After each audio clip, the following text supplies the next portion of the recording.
Welcome everyone. This is just a quick breakdown from my personal point of view of exactly how EU is probably going to play out and what we can look forward to this weekend when we look at EU towards Sunday and the group stages that are going to be coming up. Only two teams from each of these groups will make it into the SPL, and the question on everyone's lips is which teams are more than likely going to make it. We're going to go through the list and just break down exactly what they bring to the table, what they're known for a little bit, and then just explain of what I expect personally to happen. Obviously, it's just an opinion. It's not always going to be fact, but what I expect to happen.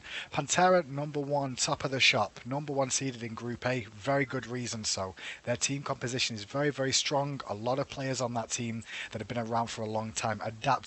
Very, very well known in EU for his amazing jungle prowess. Rafa was also known for his jungle prowess, but now transferred to the support role. Is he the strongest support right now? No. He isn't. There's much better qualified people in the support role, but the knowledge that he can bring from the jungle role into the support role is paying work for the team as well. Pantera is strong with Emelito, Optics, and obviously Ninja Dimmy, who is very, very underrated. He's well known in the competitive community, he's just not had a team. And finally, he's managed to find one with Pantera, playing in that solo lane for them, and actually doing a lot of good things with that. You can see him pick the Poseidon into the tier matchups. We've also seen him run the Rama, so he's not scared to mix it up in the solo lane. And there's a solo laner in EU, that's what you kind of need to do sometimes. Look at Zalia with Sobek. So Pantera, more than likely, I expect them to clean house and go top.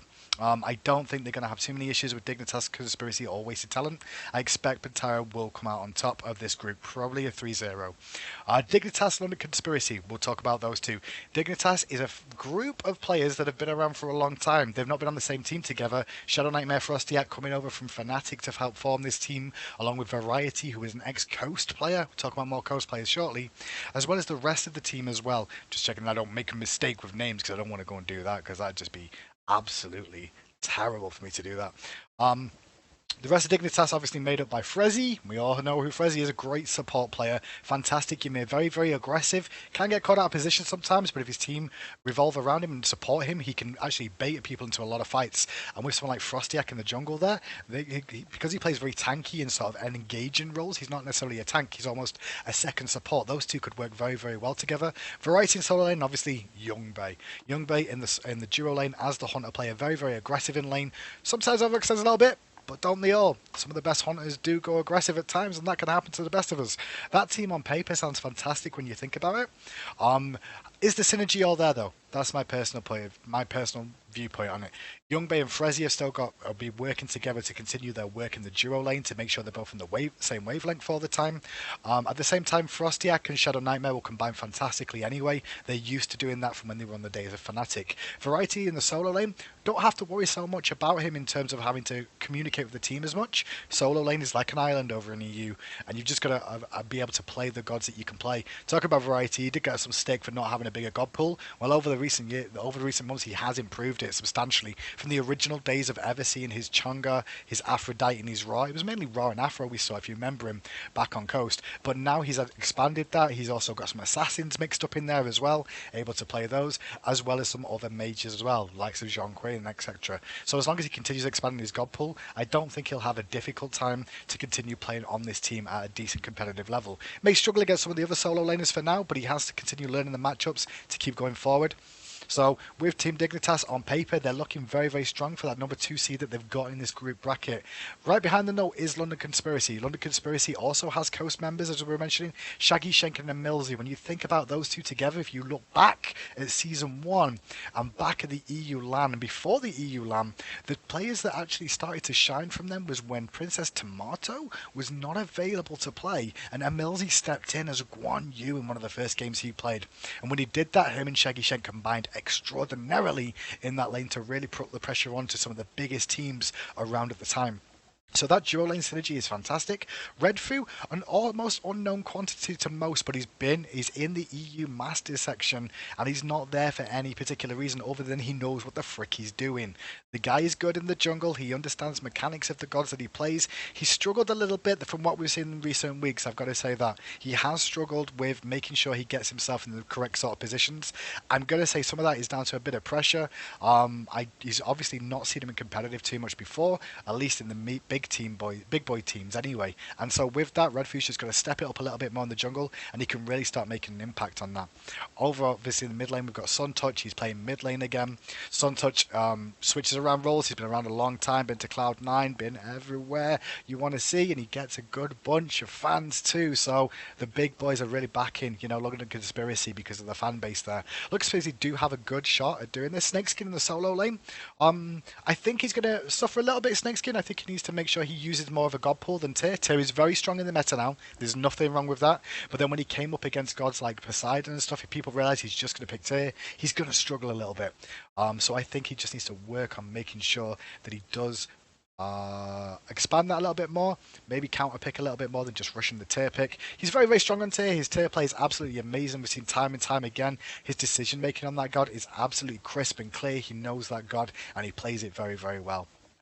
Going back to Suntouch and Redford in the mid lane, those two need to make sure the communication continues as is and keep working on it. Suntouch needs to make sure he doesn't get focused, because Suntouch generally, if you notice from the Euro Pros, they will tend to try and focus Suntouch, throw him off his game. Suntouch plays with his heart and his passion, and when you play with your heart and your passion, the enemy team can try and abuse that, because if you get down on yourself, it can cause some issues. They're the top three for me in terms of Group A. Wasted Talent are a bunch of lads who are very, very strong. They have the likes of Death Panther on there. These guys come with communication. They have the ability to take the odd game off these top three teams, but I just don't think they're going to have everything it takes to do it right now. The communication's there right now, but they need to work a little bit more on the synergistic team play around the Goal Fury things. I've watched one or two of the replays back. They're a good, strong team, and in the Challengers Cup, they will be very strong. If they sneak a spot here, it'll be amazing, but I highly doubt they will. Going into Group B now and just having a quick look over them. We're going to be seeing Trig Esports. No shadow of a doubt, Trig is more than likely going to be the team that makes it through. Even if they were against Pantera, I'd still say Trig Esports would right now. Trig has like an all-star roster that's been around for a long time. They've got a core mentality from the old TSM boys of Cuvo, Fred, Lobster, and Trixtank. Those three already know each other inside and out, and they've added a hunter and a solo lane. And when you think about the way the map is played, the solo lane and the hunter generally stay in those lanes for the majority of the game, and then they rotate towards the mid to late game. But already through the beginning of that game, Lobster, Trixtank, and Cuvo can build up that start of the game to give them the control that they need to be going into the late stages when Zalia turns up and Funballer turns up. Both well known within their own rights. Trig Esports looking very, very strong. I'm looking forward to seeing them in the Pro League. Highly doubt they will not make it, although upsets can happen. Upsets can happen. And talking about upsets, Team Pointless. Look at those boys. Now, a lot of people don't recognise the Pointless boys. The people from EU who play at a high level do. These names on paper are really well known. Arn King, number one. Fresh Times, also known as Bushy. We all know who he is.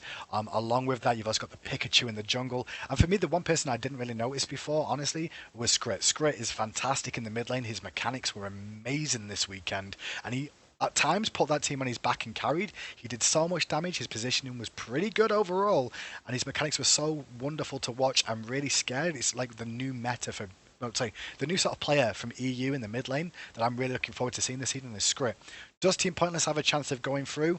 Yes, they really do. They showed it this week, the potential they've got. They've got a few things they need to be careful of, such as going too aggressive or overdoing it when they're ahead. There was times in one of those games at the weekend when they just did a little bit too much diving in, a bit too much confidence on their side.